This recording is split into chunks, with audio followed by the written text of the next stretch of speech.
In fact, it has been said that he is so analyzed and dissected humor that you may never laugh again.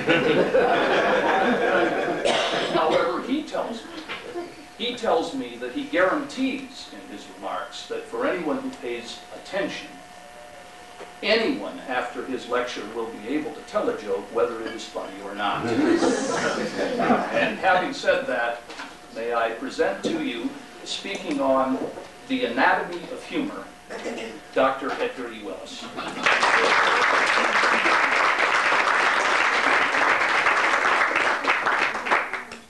Thank you, Frank, for that fulsome introduction. I'm glad you gave it before I told you what my speaking fee was. Mark Twain once said that man is the only animal that blushes or deeds. It happens that human beings are also the only animals that laugh. And down through the centuries, great minds have advanced various theories about what it is that makes people laugh. Among them such celebrities as Aristotle, Arthur Schopenhauer, Immanuel Kant, Sigmund Freud, who wrote a book about jokes. Most of us like to hear jokes. Some of us like to tell jokes. And a few of us like to make up our own jokes. Well, I've studied the theories of these great minds, and I've added a few ideas of my own, and I've arrived at a technique for creating one's own humor. Now, the first step in this process is to dissect a joke. That goes right along, of course, with the anatomy of humor. We're going to do a dissection here. If we look closely at a joke, we'll see that it's made up of two parts.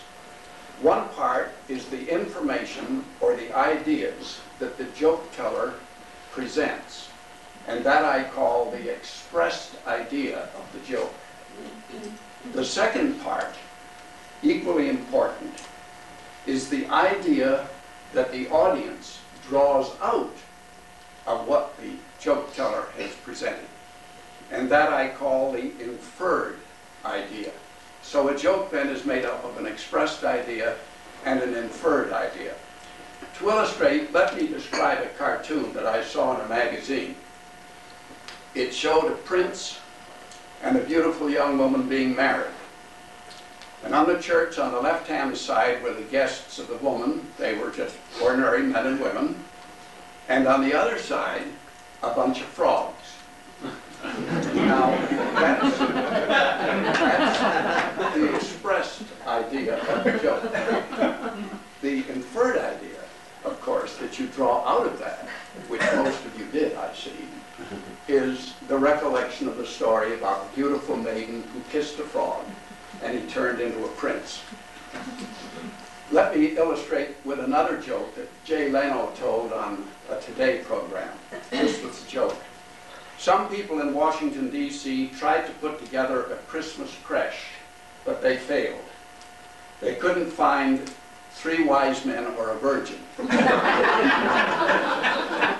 is the expressed idea of the joke.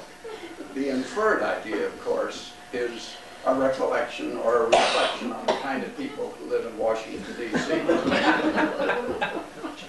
Joke making, then, is the art of making connections.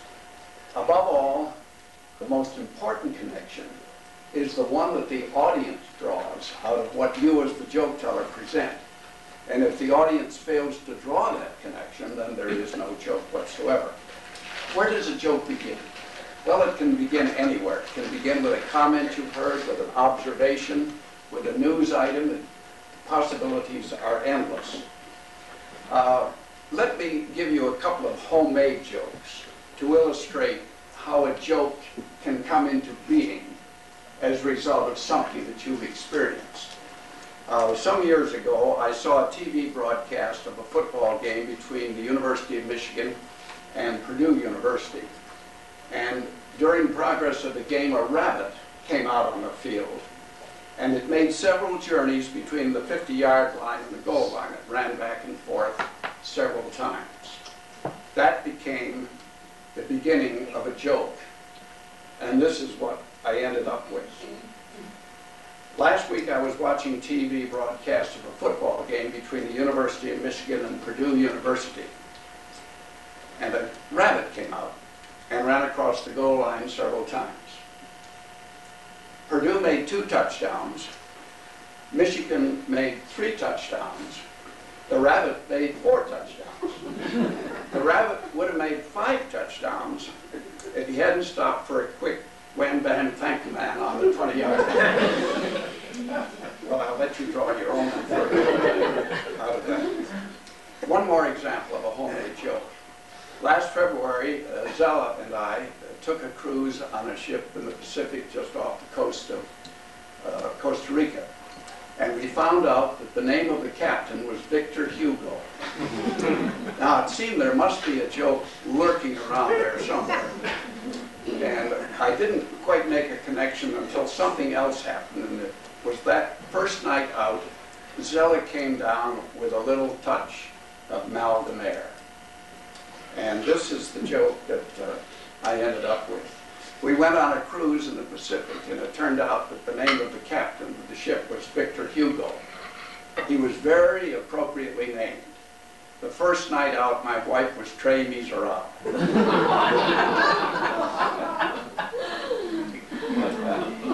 Well, thus far I've described it.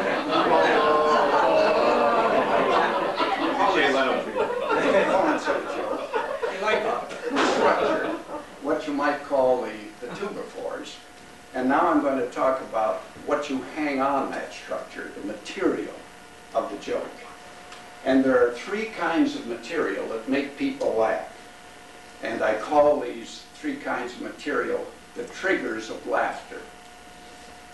The first trigger of laughter is material that makes the audience or a listener feel self-satisfied. And there are 3 different ways of introducing this feeling of self-satisfaction. One of them comes with the mere act of the audience making a connection. And when they make that connection, they feel good about their perspicacity. They've seen through something. They feel self-satisfied. And therefore, they're inclined to laugh.